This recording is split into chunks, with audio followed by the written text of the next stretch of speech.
पहले जब पहलगाम का नाम लेते थे तो कुछ खूबसूरत तस्वीरें आंखों के सामने तुरंत आ जाती थी, लेकिन आज पहलगाम का नाम लेते ही खूबसूरती की जगह इतिहास की सबसे दर्दनाक तस्वीरें नजर आती हैं। एक बार फिर से कश्मीर के पीछे हाथ धोकर पड़े पाकिस्तान ने हर सीमा पार कर दी, लेकिन पाकिस्तान ने ऐसा किया क्यों?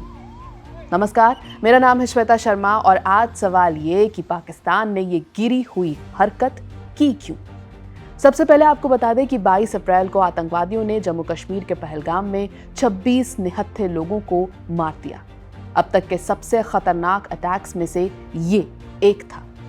लश्कर-ए-तैयबा के ऑफशूट द रेजिस्टेंस फ्रंट ने इसकी जिम्मेदारी ली और बच्चा बच्चा जानता है कि कैसे पाकिस्तान के army chief general Asim Munir ने अपने भाषण के जरिए उकसाया था, कैसे जगले वेन की बात की थी, कैसे कम्युनल भावनाएं भड़काई थी ये कहकर कि हिंदू मुसलमान अलग अलग हैं।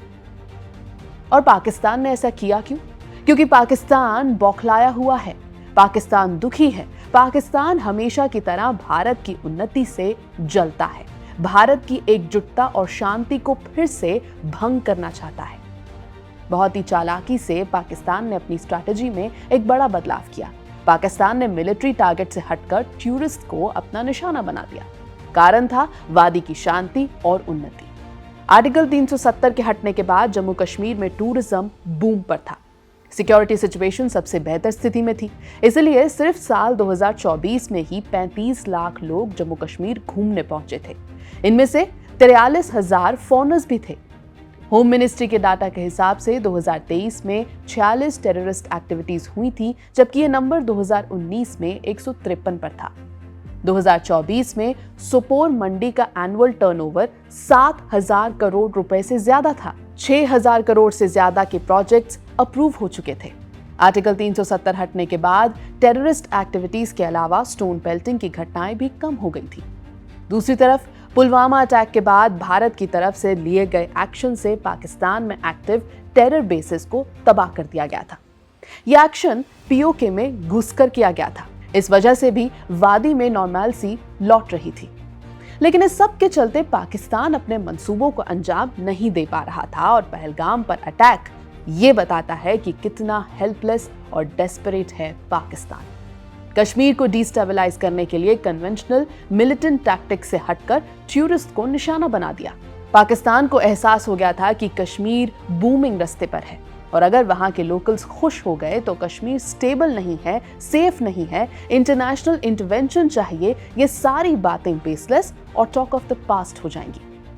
यह अटैक उस वक्त किया गया जब पाकिस्तान मैक्सिमम इंटरनेशनल अटेंशन चाहता था ताकि भारत के बदलते रुतबे पर दाग लगाया जा सके। इसलिए जब प्रधानमंत्री मोदी सऊदी अरेबिया में थे, यूएस वाइस प्रेसिडेंट जेडी वांस भारत में थे, पाकिस्तान ने अटैक करने की सोची। और ये कोई इत्तेफाक नहीं कि Pakistan army chief general Asim Munir ने इस मेजर विजिट से पहले ही एक भड़काऊ भाषण दिया था। ये एक कोऑर्डिनेटेड स्ट्रैटेजी के तहत किया गया ताकि कश्मीर का मुद्दा एक इंटरनेशनल मुद्दा बने और ग्लोबली इंडिया को साइडलाइन किया जाए। लेकिन ये चाल उल्टी पड़ गई। यूएसए ने भारत को बैक कर दिया, सऊदी अरेबिया ने इंसिडेंट को कंडेम किया और तो और farmer pentagon official Michael Rubin ने तो आईएसआई के खात्मे की बात कह दी। It's now the duty of India to do to Pakistan and to Pakistan's ISI what Israel did to Hamas. It's time to wipe out the leadership of the ISI, to treat them as a designated terror group, and demand that every country that is an ally of India, every country that is an ally of the world's largest democracy, do the same. There should be we should stop embracing the fiction that the ISI is a legitimate military organization. Pakistan इस वक्त एक economic meltdown के through गुजर रहा है। यहाँ महंगाई बढ़ रही है, IMF स्क्रूटनी चल रही है और पॉलिटिकल इंस्टेबिलिटी हमेशा से है। इस सब के बीच पाकिस्तान की मिलिट्री इंटेलिजेंस देश में अंदरूनी प्रेशर झेल रही है। इसीलिए कश्मीर में इंस्टेबिलिटी लाकर पाकिस्तान ध्यान को डाइवर्ट करना चाहता है ताकि इस्लामाबाद पर पब्लिक अटेंशन ना हो, एंटी इंडिया सेंटिमेंट बढ़ जाए और एक बार फिर से पाकिस्तान में मिलिट्री इंटेलिजेंस को खोई हुई रिस्पेक्ट मिलनी शुरू हो जाए। इस सब में एक बड़ा कारण भारत के बढ़ते कद से जलन भी है। जहां यूएस ने चाइना पर टैरिफ्स लगाए और बाकी किसी देश को छोड़ा नहीं, तो भारत के शॉर्ट प्रोग्रेस का रास्ता और भी साफ हो गया। ये पाकिस्तान बचा नहीं पाया। जहां भारत बढ़ रहा है, पाकिस्तान पीछे छूट रहा है। भारत दुनिया की 5वीं सबसे बड़ी इकोनॉमी है और हमारा एक्सपेंशन टेक्नोलॉजी में हो रहा है, डिफेंस सेक्टर में हो रहा है और भारत ग्लोबल इवेंट्स का हब बनता जा रहा है। दूसरी तरफ पाकिस्तान मिन्नतें कर रहा है ताकि इंटरनेशनल प्लेटफॉर्म पर थोड़ी तो इमेज सुधर जाए। महंगाई से जूझ रहा है और काफी देशों ने पाकिस्तान का साथ देना भी छोड़ दिया है। पाकिस्तान की यही इनसिक्योरिटी ने और भी मजबूर किया कि भारत में कुछ ऐसा हो कि भारत की छवि खराब हो जाए। पर जैसा कि मैंने कहा, पासा उल्टा पड़ गया। इसके अलावा भारत की इस्लामिक नेशंस में भी अच्छी खासी पहुंच और पूछ है। गल्फ नेशन से संबंध, मुस्लिम देशों से डिप्लोमेटिक रिश्ते दोनों ही बढ़िया हैं, जबकि पाकिस्तान अपनी मोनोपोली खो रहा है। कश्मीर पर भी पाकिस्तान का साथ देने वाले बहुत कम बचे हैं। पहलगाम के जरिए पाकिस्तान फिर से वो खोया हुआ स्टेटस पाने की कोशिश में था, पर कोई फायदा नहीं हुआ क्योंकि OIC मेंबर्स भी भारत की तरफदारी कर रहे हैं। दूसरी तरफ पाकिस्तान ने हमेशा कश्मीर को बायलैटरल से इंटरनेशनल मैटर बनाने की कोशिश की है।